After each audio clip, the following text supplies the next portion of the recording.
or explaining what religion is. But every person has a religion, because that is also a thing like eating and drinking, or singing and dancing. Religion is also a thing that everyone practices.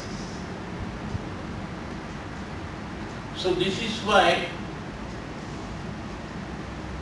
we don't think very much about life or what we do in life. We just simply follow what the other people are doing. That is what is called moving with the crowd. Moving with the crowd. So it is very rarely that we find a person who begins to think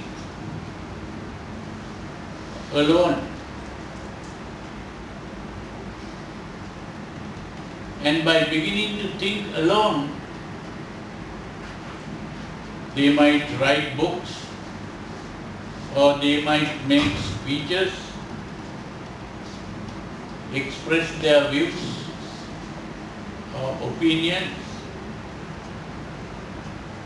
and that is what we call philosophy. There have been many philosophers who have been expressing their views, and very often these philosophers come out with new ideas. And when they come out with new ideas, the other people begin to condemn those ideas because they are new. They don't accept those new ideas. But after some time, gradually they begin to accept. And they begin to behave also in different ways. Some people begin to behave in a different way, and everyone begins to condemn that person for behaving in a different way. But after some time, gradually, other people also begin to follow that. That is how fashions change, dresses change, the way they build houses change. The change takes place like that. First there is resistance, and later it is accepted.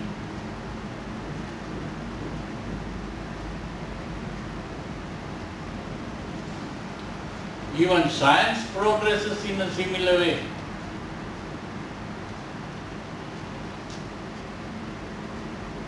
And so, people begin to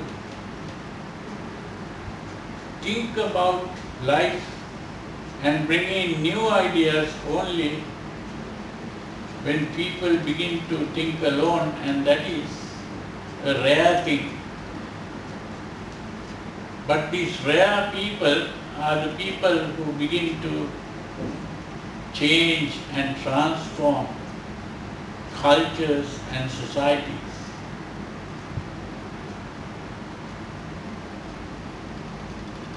But still the important question is,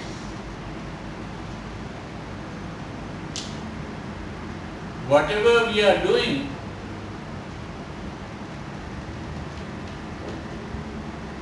where are we really going? What does it lead to?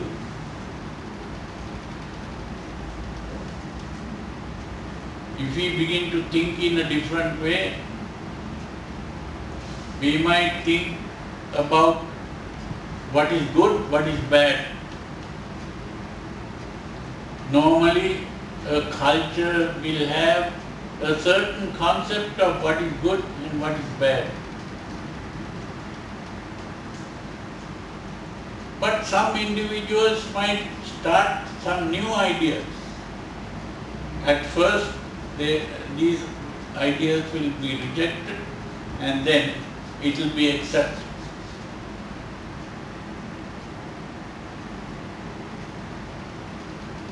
So when we think in terms of good and bad, what is good and what is bad, what is right and what is wrong,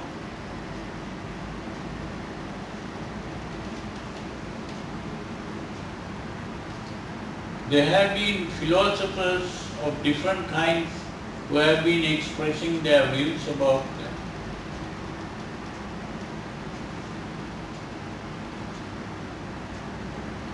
Now this type of thing happened in India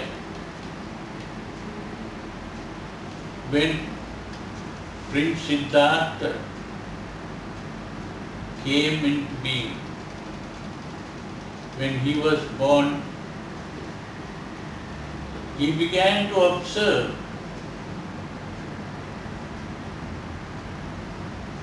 an old person, a sick person, a dead person, a corpse.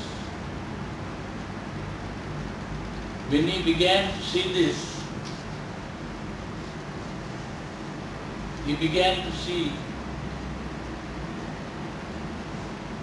that not only that particular person was growing old, falling sick and dying, every human being has to grow old, fall sick and die. Of course, death is not only for old people. A young child can die. A child can die even before coming out of the mother's womb, or the child can die immediately after birth. There is no time for death. To be born is to die.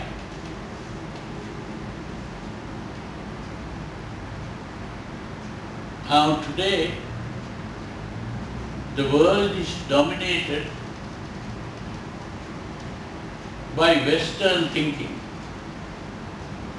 The Western culture has got into even the Eastern people.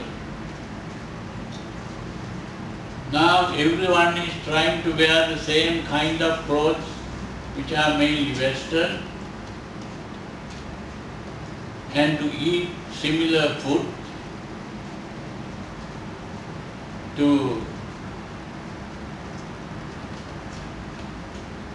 build houses in a similar way, and like that everything is happening, getting mixed up.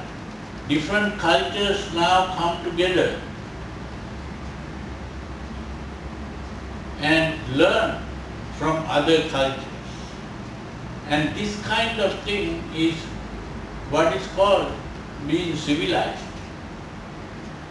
Cultures separate people, but civilization unites people, makes people friends, and begin to solve problems in a collective way by teamwork, getting together instead of doing things alone.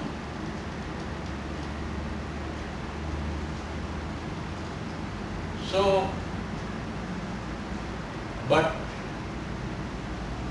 because these philosophers come up with new ideas, they are the thinkers who begin to think alone. And here Prince Siddhartha began to think alone.